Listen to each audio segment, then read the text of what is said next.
Assalamu alaikum. You are listening Radio Sadai Hurriyat Jammu Kashmir. I am Abdul Salam with Kashmir Update. In Indian illegally occupied Jammu and Kashmir, the All Parties Hurriyat Conference has called upon the United Nations to prevent the genocide, custodial killings and targeting of civil population in the garb of incessant cordon and search operations carried out by Indian forces in the territory. The All Parties Hurriyat Conference Assistant General Secretary Firdaus Ahmed, in a statement issued in Srinagar, urged the world body to resolve the long-pending Kashmir dispute in accordance with the United Nations Security Council resolutions and Kashmiri's aspirations. He said India, as an absolute illegal occupier of Jammu and Kashmir, has no right to suppress the ongoing resistance movement fully supported by the people for the United Nations acknowledged right to self-determination.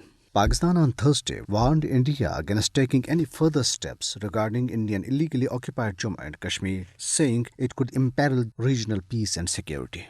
Addressing a weekly press briefing, Foreign Office spokesperson Zahid Hafiz Chaudhry said that India must revisit its unlawful and destabilizing actions in Indian illegally occupied Jammu and Kashmir and ensure full compliance with the United Nations Security Council resolutions. An analytical report released by Kashmir Media Service today revealed that the Indian troops martyred 55 Kashmiris so far in this year. It pointed out that 357 innocent people have been killed by the brutal troops during the ongoing military siege imposed by Modi-led fascist regime on August 5, 2019.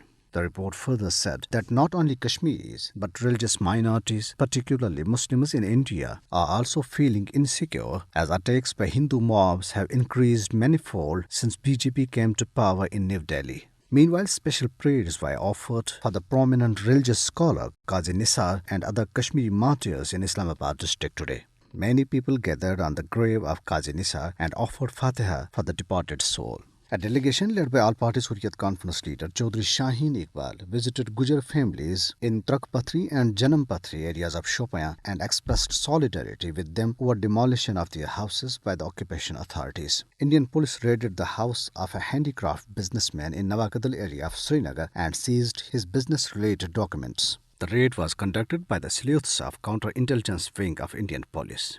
The Jammu and Kashmir National Panthers Party chairman Harshdev Singh criticized Modi regime for indulging in self-praise and self-adulation and doing nothing tangible on the ground. He said that Indian illegally occupied Jammu and Kashmir is hemorrhaging after its division into two so-called union territories, but the Modi regime is least bothered about the sufferings of Kashmiri people. Despite the COVID-19 ravages, the Amarnath Shrine Board is likely to give nod for pilgrimage. The board, which manages the Hindu pilgrimage in Indian illegally occupied Jammu and Kashmir, had invited tenders for arrangements on June 7th. Tehreek-e-Kashmir UK has demanded of the United Kingdom and G7 countries to stop arms supply to India and Israel, which are involved in committing genocide in Kashmir and Palestine. And this is for now. Have a good night and keep listening Radio Sadai Hurriyat Jammu Kashmir.